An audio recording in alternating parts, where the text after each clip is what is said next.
penalty kill. I mean, it Yeah. was spectacular. Yeah, Dostal won the game. It was a penalty kill on Dostal. But, overall, though, 3 out of 4 from Edmonton this year. Last year, you guys got swept and it was lopsided. I mean, is that an indicator of some of the? I mean, obviously, you guys would be one of the most improved teams in the league, but in the standings. But beyond that, is that a good barometer for you guys' improvement year over year? Yeah, I wouldn't like this game. Is an awkward game because they, their star players are out, and they're fighting for position in the playoffs. And I didn't think we had a very good game. I think they had a more urgency to the way they played. I think they were more precise. They were more aggressive. And like I said, we won the game because our penalty killing was led by our goalie, who was the best player on the ice.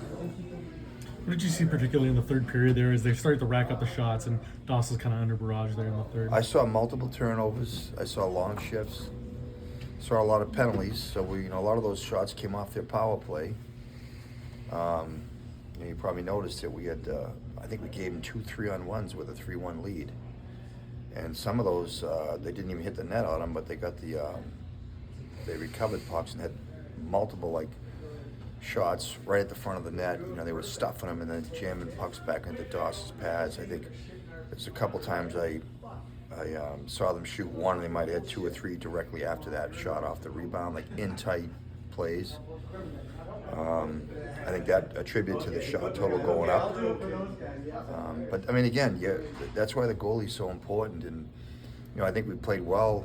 I talked about the Calgary game wasn't a very good game, but the string of games, 8 or 9 games before that, we had played a good, solid, structured game. And tonight was not that type of game for us. How is it that in the 5-on-5 doesn't seem to look as good defensively as the PK?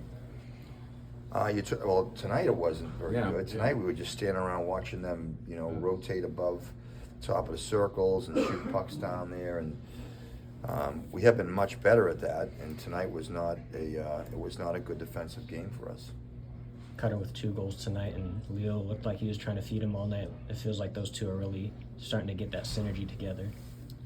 Yeah, Cutter's those both goals were lead goal scoring goals. I mean, the second one that.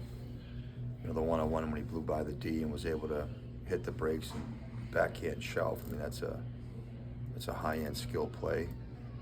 I mean, again, you get a window into what those two could look like when they mature and they physically develop. But the more Cutter gets confident, manipulating defensemen and driving wide, I think you're going to see his goals and his point totals go up. We saw him on the PK tonight. What did you make of his performance on that end of the ice? He's good. Like I've said, the power play, the natural power play guys have a innate sense of what the opposing power play is doing when they're killing penalties, and you could see him rotate, into the lanes, and you could see he's got a long stick, and he's able to see, the plays before they happen. I think Troy has that, and Leo has that. Obviously, Killa has it. So I think when Brent has used those guys on the kill, I think it's given us a little bit more confidence in defending. We talked a little bit a couple games ago how Lucas has stepped up and taking more reps, more games as the injuries happen, or it just late in the year, and you get a game like this where there is such a workload on him. Is a game like today sort of encouraging of him really absorbing the mantle of #1 goaltender for this franchise's future? Yeah, and I've said it again. He's a consummate professional. He works out. He prepares. The days off, he comes in. He stretches. He meets with the medical staff to make sure that he's ready to go. He's a personification of the ideal athlete that you want to coach. He's low maintenance. He's got high standards that he basically measures himself by on a daily basis in everything he does.